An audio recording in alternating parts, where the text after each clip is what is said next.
Hi, this is Delene with McDonald's Sewing and Vacuum, and today I'm going to show you how to do quilting in the hoop around either an embroidery design or an applique. The pattern I'm using is actually called Country Hearts. It's by Emily Scott, but the basic technique you can use for anything similar. Okay, so I've got my quilting design loaded, and it's got a space in it to go around the heart. So I'm going to press go and continue. I'm using a Husqvarna Viking Designer Brilliance 80 machine, and I'm using a magnetic hoop. I like it for things like quilting because it holds the thicker items a little bit better. It's easier to put them in, I guess. Okay, so I'm going to go ahead and put my block down. And the way, I'm going to show you how on the machine you line this up. So we're going to do a little close-up here for you. And on the Designer Brilliance or on the original EPIC, the screen looks very similar. You're going to press for design positioning, you're going to press the little flower with the 4 arrows on it. Okay. And then the first thing you do, I like to teach people to use number 1. So touch number 1, and the little cursor on the screen turns blue, okay? What this particular designer suggested you do is mark the center of your block, which I've done with a little blue dot. And so what I want to do is get this particular cursor in the center of the design. So on this machine, you're going to touch the toolbox here, and then I'm going to touch the plus in the middle, and what it's done is move that cursor into the middle of the design. Okay, now step number 2 is where I tell it in the hoop where I want that middle of that design to land. So I'm going to touch number 2, and you can see it moved the hoop around on me. So now I can actually take the design and move it until it's over that, until my needle is over that little blue dot. And I'm not quite there, so I move it on the screen while I'm making big movements, and then when I want to get in and get an exact spot there, I use the arrows right here on the little wheel. Okay, so I've got it lined up where I want it. Now I didn't have to use the center to do this. If you have a design that needs to go in a different place, you can place this cursor anywhere in the design. For example, if I wanted to get this little heart, the tip of that heart lined up in exactly a certain spot, I can do that. And one of the things I love about positioning on the Brilliance 80 and on the EPICs is that if I touch this little magnifying glass right here, and then there's 3 icons here. I'm actually going to touch the one that also has a magnifying glass on it. And what that does is it magnifies this to the point where you can see the actual stitch point. So I can get that cursor exactly on the point of that heart. And then I can land that. I'm going to zoom back out to the hoop and minimize that.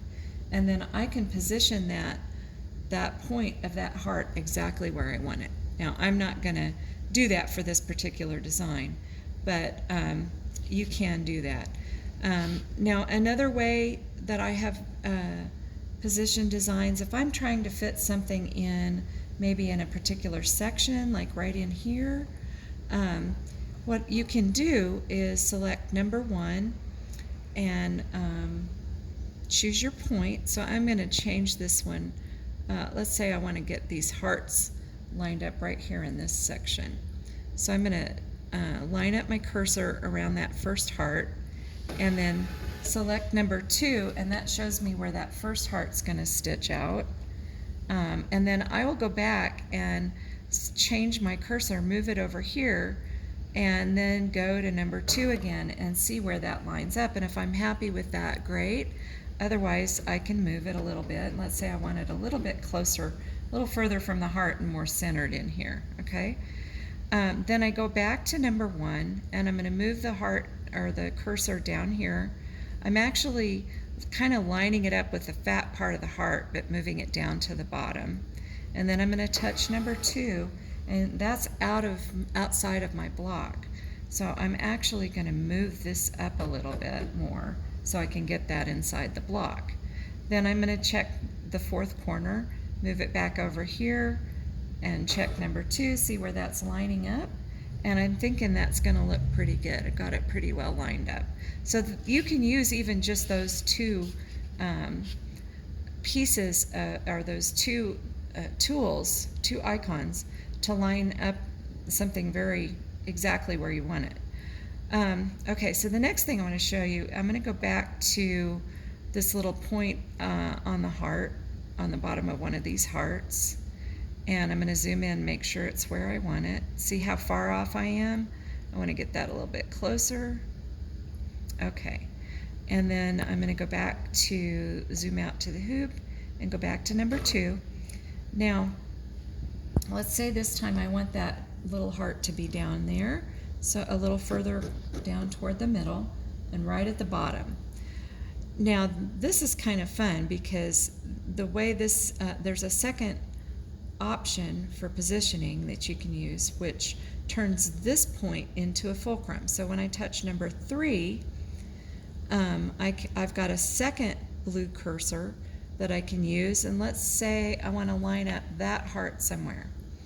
I'm going to touch number 4, and can you see on the screen there are little arrows around that cursor now, and when I move the top one, this one holds that point and lets me angle the design anywhere I want that. So it gives you a lot of options for positioning.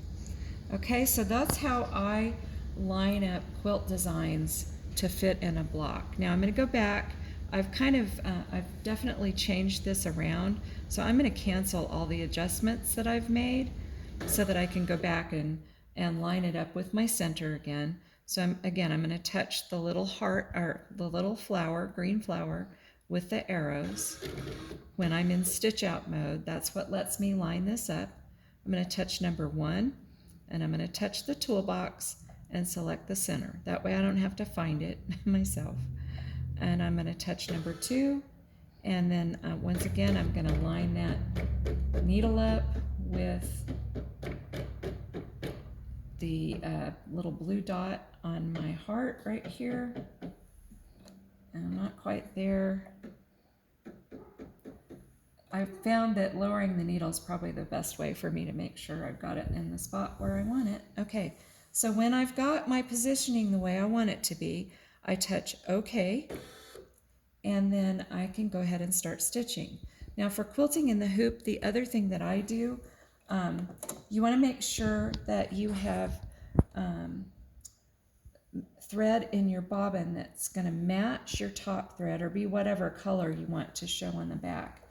I haven't done this just because this is kind of because this is just kind of a test stitch out, but I do pull my bobbin thread up to the top when I'm quilting in the hoop because I feel like that makes it a lot cleaner on the back.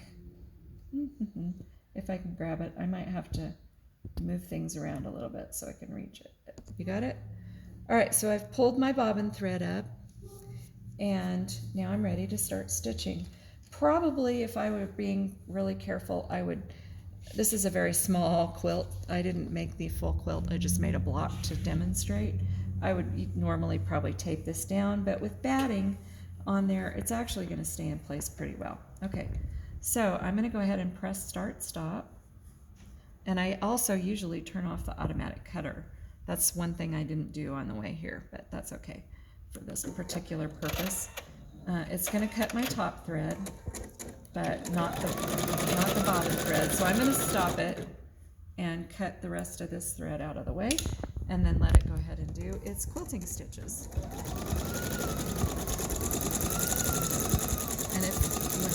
And go.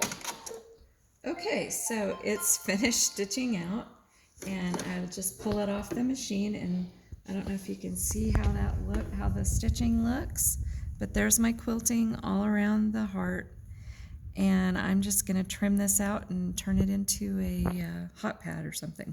All right, thank you.